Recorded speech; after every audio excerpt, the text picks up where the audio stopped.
Bonjour, alors exercice numéro 26. C'est un exercice de construction. On doit construire deux triangles rectangles ABC dont on vous donne les dimensions. Dans le petit A, on demande que AB soit égal à 4 cm et AC 6 cm. Dans le petit B, on veut que AB soit égal à 5 cm et BC 8 cm. Alors tel quel, il est difficile de faire les figures parce que il y a plusieurs informations, puis surtout on n'a pas trop d'idées de ce à quoi elles ressemblent.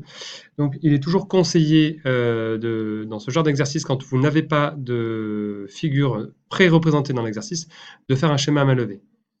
C'était une indication qui était proposée dans le document dont est issu cet exercice. Alors, on y va. Donc, je vais faire un premier schéma à main levée pour le petit a. Donc, on demande d'avoir un triangle rectangle. Donc, je vais tracer un triangle rectangle. Voilà. Voilà, j'ai un triangle rectangle ici. Impeccable. C'est un schéma à main levée, hein, donc c'est pas très grave. Là, j'ai un angle droit, puisqu'on parle de triangle rectangle. Alors, première information, c'est un triangle rectangle en A. Donc, si c'est un triangle rectangle en A, c'est-à-dire que A, c'est le sommet où il y a l'angle droit. B et C, je les mets un petit peu au hasard. Je n'ai pas d'indication particulière qui me permet de les déterminer. Je les mets dans ce sens. J'aurais pu les mettre dans l'autre sens. J'aurais pu mettre B ici et C ici. Mais c'est pas très grave. Ensuite, je vais l'énoncer. Donc, AB est égal à 4 cm. Et puis, AC est égal à 6 cm. Voilà. Donc, maintenant que j'ai cette figure-là, je vais pouvoir la réaliser en vraie grandeur. Donc pour ça, j'ai besoin de ma règle.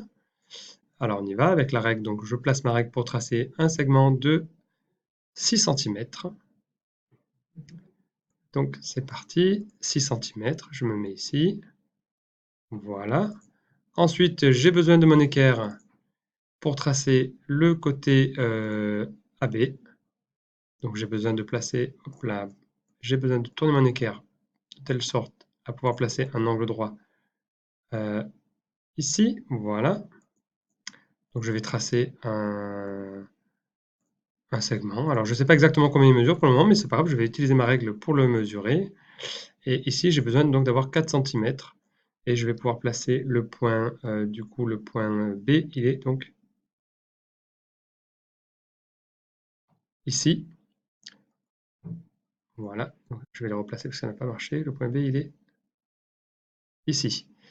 J'enlève ma règle. Est-ce que le point B c'est bien marqué? Voilà, le point B il est là. Je vais le rajouter pour qu'on le voit bien. Voilà, le point B.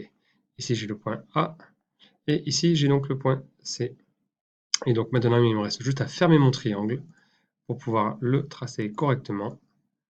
Hop. Et donc du coup, je trace le côté qui m'intéresse. Et voilà la figure. J'ai bien construit le triangle ABC avec les mesures qui sont données. Donc une fois qu'on a fait ça, on peut tout à fait rajouter les mesures sur la figure, histoire d'avoir un travail qui soit bien propre. Donc on met ici 6 cm, 4 cm et l'angle droit pour la correction. Alors les côtés, ici les traits de construction, ici et ici, on peut les effacer ou on peut les laisser. Au fond, ce n'est pas très grave. Donc voilà pour le petit a. Le petit b, on vous demande de construire un autre triangle rectangle. Donc je vais changer de couleur ici. Je vais mettre ce vert-là, par exemple. Voilà. Je vais prendre un trait un peu plus gros. Alors on demande, donc je vais refaire un dessin. Ici, ce qu'on veut, c'est que ce triangle, donc je vais faire un triangle rectangle au hasard. Je place mon angle droit qui est ici. Je sais que c'est toujours un triangle rectangle en A. Donc là, j'ai encore le point A qui est là. Je sais que AB mesure 5 cm. Et je sais que, alors pardon, hop, je place le point B ici. Et je sais que BC, ici, mesure 8 cm. Autrement dit, je ne connais pas AC là. Alors, c'est pas grave, on va commencer la construction. Donc, par quoi on peut commencer? On peut commencer par construire AB de 5 cm. Hein, ça, c'est tout à fait possible. Donc, on y va. Je vais essayer de me placer ici. Voilà. Donc, AB de 5 cm avec ma règle. Très bien. Ensuite, je vais pouvoir tracer mon angle droit, puisqu'on sait qu'on a un angle droit ici. L'angle BAC, c'est un angle droit. Donc, je place mon équerre correctement le long de mon côté AC. Et je trace un angle droit. Alors, la seule particularité, c'est que je ne sais pas exactement combien mesure AC. Mais ça, c'est pas grave, parce que du coup, je sais l'information que j'ai sur BC, je vais pouvoir l'utiliser, et je vais pouvoir surtout utiliser donc le compas. Je sors mon compas, voilà. Alors le compas, j'en ai besoin ici, je vais prendre 8 cm avec le compas. Voilà. 8 cm ici.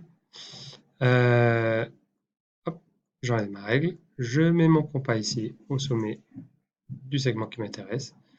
Et je vais venir tracer de telle sorte à venir faire une encoche sur le segment qui m'intéresse. Voilà.